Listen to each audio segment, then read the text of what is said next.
It is time now for a break from boating to regain our land legs and visit one of our favorite New Hampshire cities.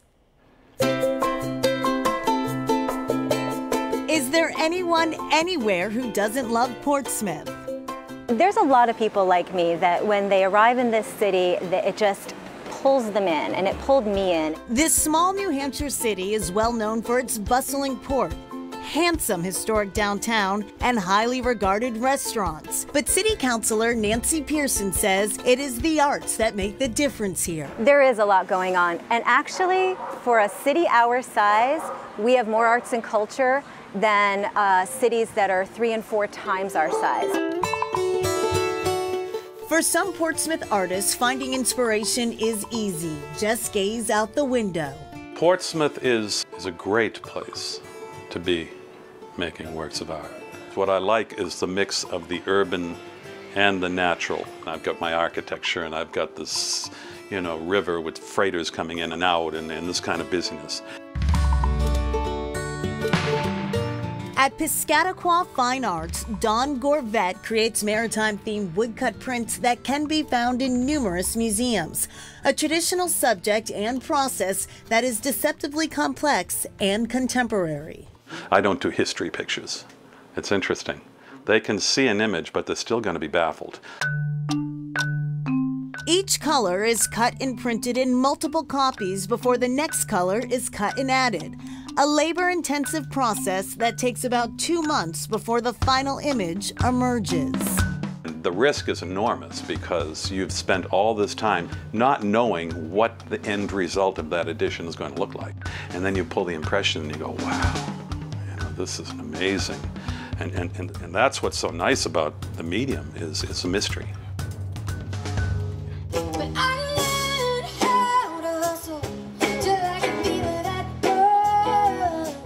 Meanwhile, just down the river in Prescott Park, the summertime concert series is in full swing.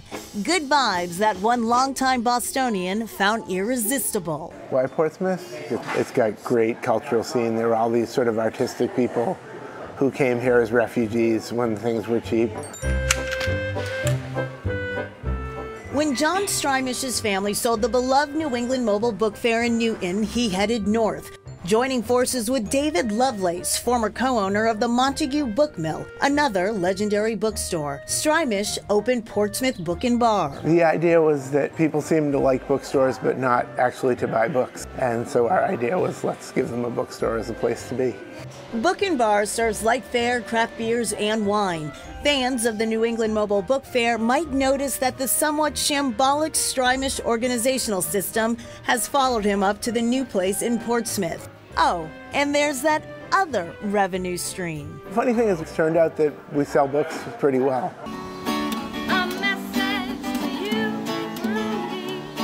It's fair to say most Portsmouth art follows along traditional lines, but not all. I think Portsmouth is a lot cooler than you'd think. Welcome to the Bob House, an installation by artist Rochelle Beaudoin at 3S Art Space, a new venue for contemporary art, music, and food. And people can come in from the public and see me working, hang out with me, interact, and then also see some work that I've made since I've been here. Beaudoin, a native of northern New Hampshire and lecturer at Holy Cross, literally took up residency in her ice fishing shack, primped up with birch bark cushions, a chandelier, and customized Old Man of the Mountain pink toile wallpaper. This is one artist who's not afraid to let her rural roots show. I grew up with people taking moose meat to school for lunch and people hunting and fishing. Beaudoin's videos liberally dosed with humor. Definitely inspired by comedians and humorists. So Tina Fey, Amy Poehler, they influenced me just as much as 70s feminist performance artists do. It's the type of art one might not expect in a quaint seaside city. Our thing is contemporary.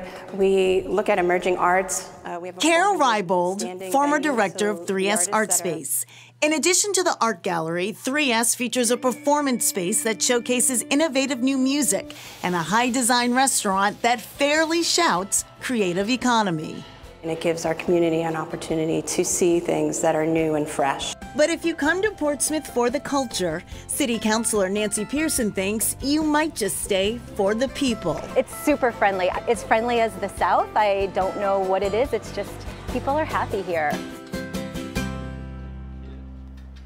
Welcome to the Bob House has closed at 3S Art Space. Opening this week, Young Americans works displaying the talents and concerns of a new generation. And back to woodcut printmaker Don Gorvet. Boston's Museum of Fine Arts recently acquired one of his large pieces. In addition, a couple of his works are owned by the Fitzwilliam Museum at Cambridge University in England. A burst of color is surrounded by the sea. One of these remote rocks, the island of Appledore, is the unlikely location of a famous garden.